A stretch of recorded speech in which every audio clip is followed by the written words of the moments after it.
Relief is coming for those most affected by the massive increase in gas prices. Those and other benefits were announced by Finance Minister Dr. Nigel Clark as he opened the 2022-2023 budget debate. Now, Andrea Chisholm has been listening and now joins me live. Andrea? Janella, it was one of the most anticipated presentations from the Finance Minister as Jamaicans have been grappling with an increase in almost everything. Food has gone up and gas prices have also increased. That's food prices. Now, against that background, the Finance Minister made it clear there would be no new taxes for the fiscal year.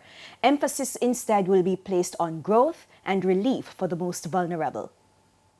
Never say me never did I warn you. A little of this, a little of that. Dr. Nigel Clark sending a message to the opposition as he reminded them about tax givebacks under his administration. With oil prices reaching over $120 per barrel due to Russia's invasion of Ukraine, there have been calls for the government to reduce the tax on petrol. Instead of a wholesale reduction, targeted support for those most affected. And we will establish a special provision in the amount of $2 billion to target support to those who are most adversely affected and who have the least ability to absorb the impact of high gas and energy prices. Details of the allocation will be worked out after the ministry consults with the stakeholders. But I can easily see, some of it being used to provide some relief to taxi operators who have fixed fares, and some being used for children on path who have transportation costs and so forth. In terms of a long-term strategy, incentives are coming for those who buy electric vehicles. And by reducing the import duty on electric motor vehicles from 30% to 10% for an initial 5-year period, and for exempting the annual registration fees on battery electric vehicles. In the meantime, with inflation for January almost at 10%, support is also coming for the most vulnerable. The Labour Ministry will partner with organizations such as the Jamaica Red Cross, Food for the Poor, and the Adventist Relief Association to identify persons. And we're putting $200 million behind that initiative in the month of March to be spent over the next 3 weeks in response to what is being experienced. Qualified families are set to receive a one-off grant of $10,000 to assist in covering food expenses. In April, Madam Speaker, we'll continue this intervention with a further $250 million in support for care packages to the most vulnerable Jamaicans through the Constituency Development Fund, $3 million per Member of Parliament, and the balance through the Ministry of Local Government for municipalities. Now, Andrea, a very topical issue has been that of bank fees.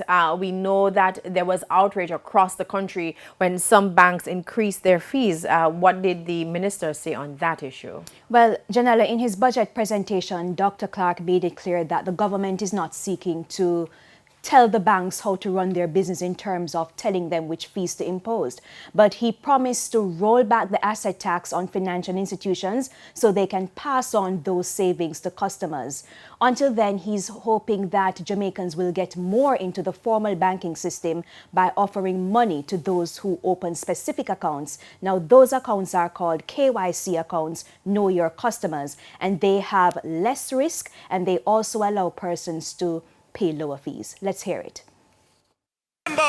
Any member, Madam Speaker, of the poor and vulnerable segments of the society, we will encourage you to open a low KYC account at your bank.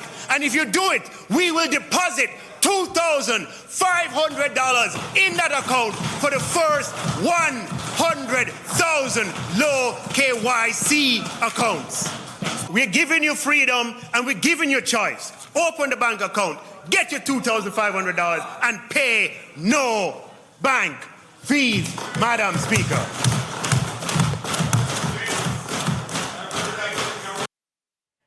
All right, so Andrea, we heard from the finance minister today. What is going to happen in the coming days? Well, on Thursday, the opposition spokesperson on finance, that's Julian Robinson, is expected to give his contribution to the budget debate, where he'll rip up what has been said today by Dr. Clark. All right, now one of the things that was said today is that the government will be introducing a new $2,000 note. Finance Minister Dr. Nigel Clark says the new note is being introduced along with a slew of general changes to local banknotes, and these are to be in circulation before the end of the year.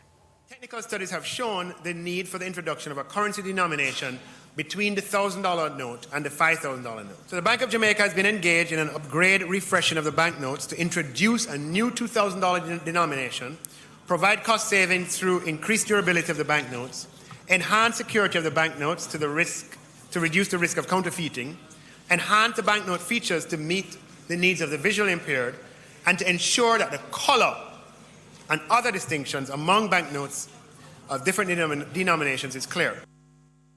Former prime ministers will appear on the new note. The Most Honorable Michael Manley and the Most Honorable Edward Siaga, who are contemporaries and rivals, will appear together on the new $2,000 banknote. Paul Bogle and George William Gordon will appear on the redesigned $50 note. The $100 will have Marcus Garvey, Nanny, and Sam Sharp will be on the $500 note. And the new $1,000 note will have Norman Manley and Alexander Bustamante.